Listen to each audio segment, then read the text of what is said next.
عيدك أحلى من غير وجع بطن. 6 عادات بسيطة هتريح معدتك.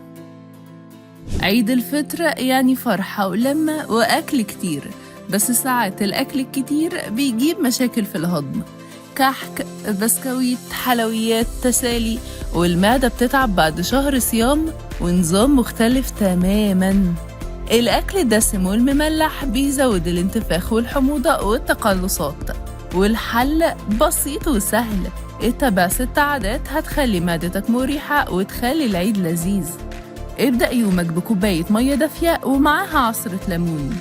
ابدأ أكلك بطبق سلطة أو فاكهة طازة.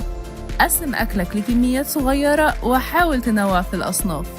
قلل على قد ما تقدر من حلويات العيد والمشروبات الغازية. خلي أكلك متوازن، بروتينات، كربوهيدرات، ألياف ودهون صحية. العيد مش بس أكل، العيد صحة وراحة وسعادة. خليك ذكي وكل بوعي واستمتع بعيدك من غير وجع بطن.